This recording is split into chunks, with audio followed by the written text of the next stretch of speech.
Welcome to my channel Learn with Dr. Shweta. In today's video, let's read the Hindu editorial of 24 July 2024. Today's topic is Shuffling the Deck on the Union Budget 2024 to 2025. तो यहाँ पे shuffle का मतलब होता है to mix up या to rearrange और shuffling the deck एक idiom है जिसका मतलब है to alter a situation, especially by changing the arrangement of people or things involved in a new or unpredictable manner. यानी कि कुछ बदलाव या पुनर्व्यवस्था की जाती है ऑन यूनियन बजट 2024 to 2025 यानी कि भारत सरकार का वित्तीय वर्ष 2024-25 का बजट। तो इसका मतलब है कि 2024-25 का बजट लाते समय सरकार ने कई महत्वपूर्ण बदलाव या पुनर्व्यवस्थाएं की है। The budget sought to be many things to many people, but fiscal responsibility remained in focus. इस बजट ने कोशिश की है कि हर किसी के लिए कुछ ना कुछ लाए, लेकिन फिस्कल रिस्पॉन्सिबिलिटी यानी कि वित्तीय जिम्मेदारी सबसे जरूरी रही। फाइनेंस मिनिस्टर निर्मला सीतारमण's first budget of the BJP-led NDA government's third consecutive term in power is a distinct attempt to tell Indian voters that it has heard the angst-ridden message from the country's unemployed youth loud and clear. Angst-ridden एक adjective है जिसका मतलब होता है कि गुस्से से भरा। तो इस पूरे सेंटेंस का मतलब है कि वित्त मंत्री निर्मला सीतारमण का ये पहला बजट है बीजेपी की अगुवाई वाले एनडीए सरकार के तीसरे लगातार कार्यालय में, जिसमें उन्होंने भारत के वोटर्स को यह संदेश देने की कोशिश की है कि उन्होंने बेरोजगार युवाओं की समस्याओं को सुना है। With the BJP having suffered reverses in the general election में बीजेपी को नुकसान हुआ है। Here reverses means setbacks or losses. BJP को हार या नुकसानी का सामना करना पड़ा। In the face of a concerted opposition campaign, opposition के एकजुट अभियान के सामने, that spotlighted issues agitating young voters such as a palpable lack of jobs, जो युवाओं को परेशान करने वाले मुद्दों पर ध्यान केंद्रित करता था, जैसे कि नौकरियों की स्पष्ट कमी। Spotlighted means highlighted or brought attention to. Opposition ने ऐसे मुद्दों को प्रमुखता दी जो युवाओं को चिंतित कर रहे थे, खासकर नौकरियों की कमी। The minister was keen to redress the matters. Minister ने इन मुद्दों को सुलझाने की कोशिश की। Keen means eager or very interested. तो मंत्री इन समस्याओं को हल करने के लिए बहुत इच्छुक थे। Ahead of the slew of state elections later this year. इस साल के अंत में होने वाली कई राज्य चुनावों से पहले, slew means a large number, तो इस साल के अंत में होने वाली कई राज्य चुनावों से पहले ये कोशिश की गई। तो इसका पूरा अर्थ ये है कि बीजेपी को हाल ही में हुए आम चुनाव में नुकसान का सामना करना पड़ा है। इस नुकसान का मुख्य कारण था विपक्ष द्वारा ऑर्गेनाइज किया गया अभियान, जिसने युवाओं को परेशान करने वाले मुद्दों जैसे कि नौकरियों की कमी पर ध्यान केंद्रित किया था। विपक्ष ने बेरोजगारी को एक बड़ा मुद्दा मानकर युवाओं का ध्यान आकर्षित किया। इस स्थिति को देखते हुए मंत्री ने इस साल के अंत में होने वाले कई राज्य चुनावों से पहले इन मुद्दों को सुलझाने की कोशिश की। उन्होंने इस बात को सुनिश्चित करने का प्रयास किया कि सरकार युवाओं की समस्या को समझे और उनका समाधान करने के लिए कदम उठाए, ताकि आगामी चुनाव में बीजेपी को समर्थन मिल सके। Asserting that the poor, women, youth and farmers were the four castes that this government was focused on serving. Mrs. Sitaraman stressed that this year's budget laid particular emphasis on employment, skilling, MSMEs and the middle class. तो सीतारमन ने ये कहा कि इस साल के budget में रोजगार, स्किलिंग, MSMEs और मिडिल क्लास पर खास ध्यान दिया गया है। As a part of this effort, a package of 5 schemes and initiatives have been proposed. तो इस प्रयास के तहत 5 स्कीम्स और योजनाएं प्रपोज की गई हैं, यानी कि प्रस्तावित की गई हैं, with a view to facilitating employment, skilling and other opportunities for 4.1 crore youth over a 5-year period with a central outlay of 2 lakh crore. तो जिसका मकसद 5 साल की अवधि में 4.1 करोड़ युवाओं को रोजगार, स्किलिंग और अन्य अवसर प्रदान करना है, जिसमें 2 लाख करोड़ का केंद्रीय बजट रखा गया है।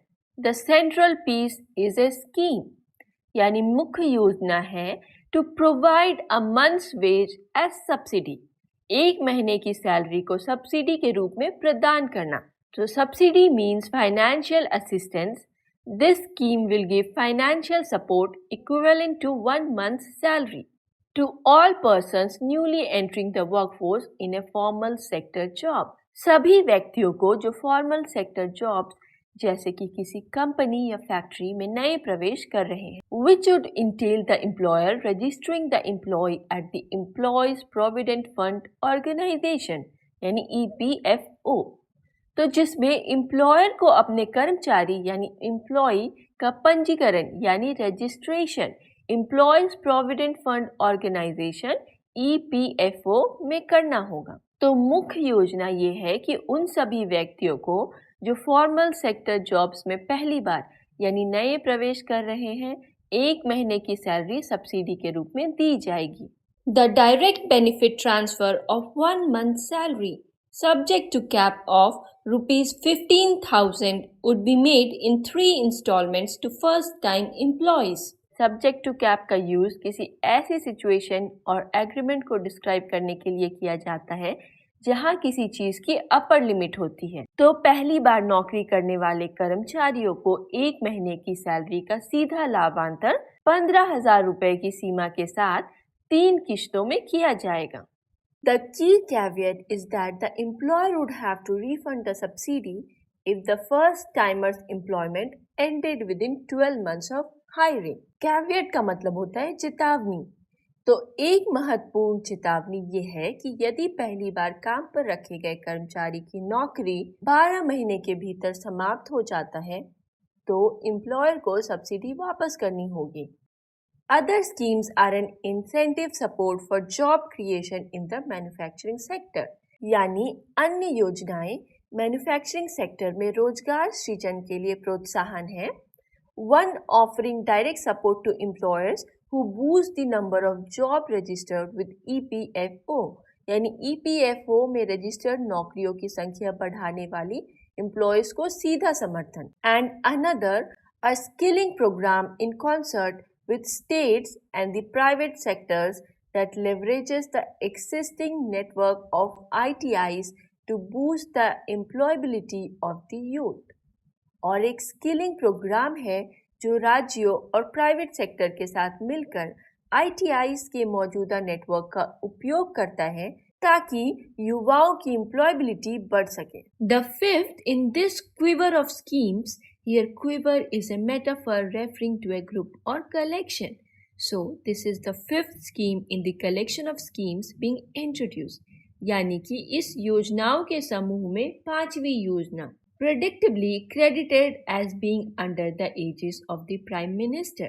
एजीज मीन्स प्रोटेक्शन और स्पॉन्सरशिप, जो प्रधानमंत्री की देखरेख में होने का श्रेय लिया जा रहा है।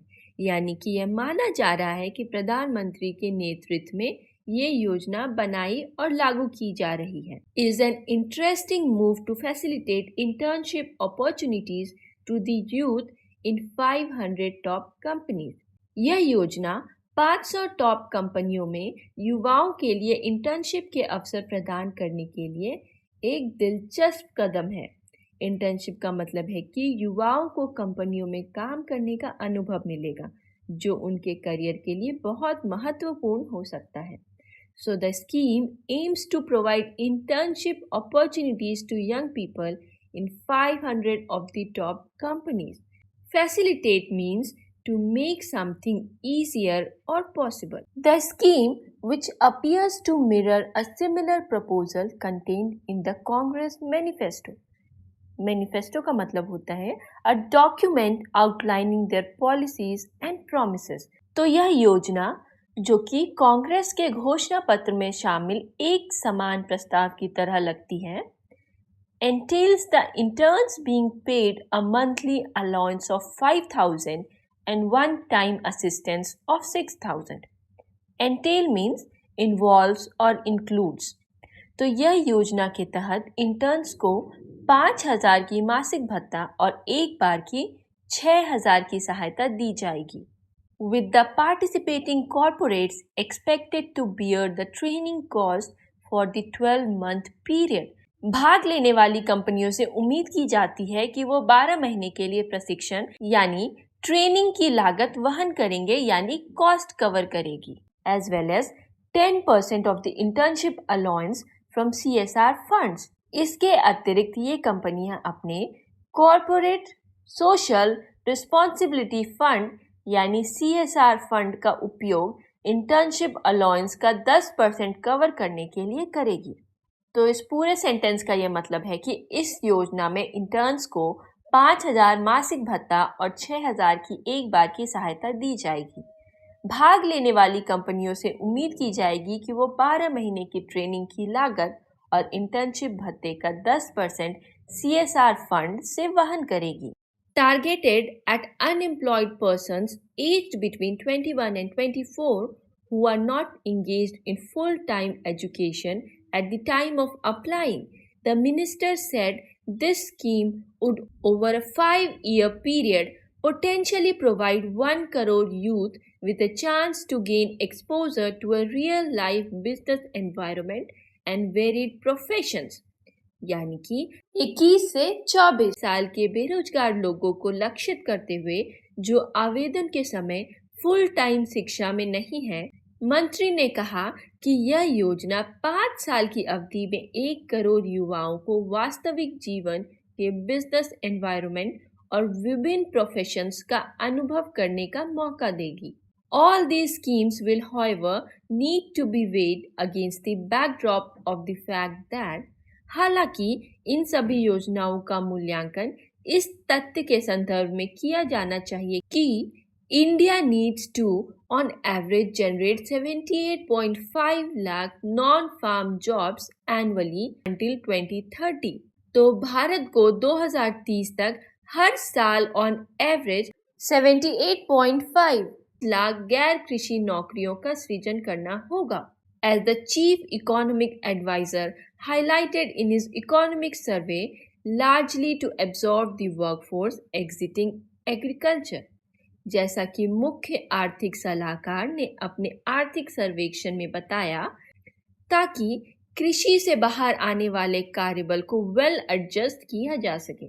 In yet another acknowledgement of the primacy of the political economy in policy making, this means recognizing the importance of political and economic factors in policy making. तो जब सरकार नीति बनाती है तो उसे राजनीतिक और आर्थिक पहलुओं को ध्यान में रखना पड़ता है। Mrs. Sitharaman has sought to quell the strident opposition charge of being too cozy with large corporates. Quell means to calm or reduce something. तो विपक्ष ने सरकार पर आरोप लगाया है कि वह बड़े कॉरपोरेट्स के साथ बहुत ज्यादा निकटता रखती है। ये आरोप तीव्र और कठोर यानी स्ट्राइडेंट, जिसका मतलब है कि विपक्ष इस मुद्दे पर बहुत जोर दे रहा है। इस आरोप को शांत करने का प्रयास यानी quail the stringent opposition charge. तो मिसेस सीतारमन इस आरोप को शांत करने का काम करने की कोशिश कर रही है। इसका मतलब है कि वे ये साबित करने की कोशिश कर रही है कि सरकार बड़े कॉरपोरेट्स के पक्ष में नहीं है, बल्कि सभी क्षेत्रों का ध्यान रखती है। By making a concerted bid to address some of the challenges faced by the linchpin MSME sector. Concerted bid means a coordinated and focused effort. Linchpin refers to something that is crucial or essential. तो MSME sector को अर्थव्यवस्था का एक महत्वपूर्ण हिस्सा यानी linchpin माना जाता है। ये सेक्टर कई चुनौतियों का सामना कर रहा है, जैसे कि वित्तीय कठिनाई, कर्ज की समस्या आदि। मिसेस सीतारमन इन समस्याओं को हल करने के लिए एक संगठित और ठोस प्रयास यानी कि concerted bid कर रही है। Beginning with a credit guarantee scheme, एक क्रेडिट गारंटी योजना के साथ शुरू करते हुए to help MSMEs in the manufacturing sector obtain loans, उत्पादन क्षेत्र में MSMEs को लोन प्राप्त करने में मदद करने के लिए to finance their purchases of machinery and equipment, machinery और उपकरण की खरीदारी के लिए फाइनेंस करने के लिए विदाउट कोलैटरल और ए थर्ड पार्टी गारंटी, बिना किसी गारंटी या तीसरे पक्ष की गारंटी के। The budget's proposal for the key employment providing sector have been tailored, budget के प्रस्तावों को प्रमुख रोजगार देने वाले क्षेत्र के लिए अनुकूलित किया गया है। To ease their access not only for debt financing and working capital but also to business opportunity, उनकी पहुंच को आसान बनाने के लिए केवल कर्ज यानी डेप्थ फाइनेंसिंग और वर्किंग कैपिटल तक ही नहीं बल्कि व्यापार के अवसरों तक भी। As potential suppliers to widen pool of certain public sector enterprises and large corporates, budget में MSME सेक्टर के लिए विशेष प्रस्ताव दिए गए हैं जो न केवल कर्ज और वर्किंग कैपिटल तक पहुंच को आसान बनाएंगे बल्कि व्यापार के नए अवसर भी प्रदान करेंगे। MSME को अब केंद्रीय सार्वजनिक क्षेत्र की कंपनियों और बड़े कॉरपोरेट्स के साथ व्यापार के अवसर मिलेंगे जिससे उन्हें नए बाजार और ग्राहक मिल सकेंगे। MSMEs, however, may wait to see the outcome of yet another budget assurance by the minister. MSME हालांकि अभी भी एक और बजट आश्वासन का इंतजार कर सकते हैं। That the government will work to further simplify the GST regime and rationalize the tax structure. कि सरकार GST व्यवस्था को और सरल बनाने और कर ढांचे यानी टैक्स को सुव्यवस्थित करने का काम करेगी। सरकार ने बजट में आश्वासन दिया है कि जीएसटी प्रणाली को और सरल बनाया जाएगा और कर ढांचे को बेहतर किया जाएगा। जीएसटी यानी गुड्स एंड सर्विस टैक्स प्रणाली में कई जटिलताएं हैं और MSME को इस प्रणाली के साथ समस्याएं होती है। सरकार ने वादा किया है कि इस प्रणाली को सरल बनाया जाएगा ताकि MSMEs को आसानी होगा। Before cheering, given the difficulties they encounter with the indirect tax system, MSMEs की समस्याएं हल होने की उम्मीद में है, लेकिन वे तब तक खुश नहीं होंगे जब तक वे वास्तव में बदलाव नहीं देख लेते। For the middle class, Mrs. Sitharaman's menu of offerings is focused almost entirely on tax relief for the salaried. तो मध्य वर्ग के लिए मिसेस सीतारमन की पेशकश लगभग पूरी तरह से वेतन भोगियों के लिए टैक्स छूट पर केंद्रित है। In a bid to entice more taxpayers to wholeheartedly embrace the new income tax regime, यानी ज़्यादा टैक्स पेयर को नए आयकर व्यवस्था को पूरी तरह से अपनाने के लिए प्रेरित करने के प्रयास में the standard deductions has been raised, तो स्टैंडर्ड डिडक्शंस बढ़ाई गई है and the tax slabs with the relevant tax rates revise, और टैक्स स्लैब्स और उनके संबंधित टैक्स रेट को संशोधित यानी रिवाइज किया गया है so as to leave a little more money in the hands of the salaried post taxes, ताकि वेतन भोगियों के हाथ में टैक्स के बाद थोड़ा और पैसा बच सके। Pensioners are also said to benefit by a marginal increase of ₹10,000 in the deduction allowed on family pensions. तो पेंशनरों को भी पारिवारिक पेंशन पर मान्य कटौती में 10,000 रुपए की मार्जिनल इंक्रीज से लाभ होगा, यानी कि पेंशन पाने वाले लोगों के लिए भी 10,000 रुपए की बढ़ोतरी की गई है। Thank you for watching this video and for more such content please subscribe to my channel learn with doctor Shweta.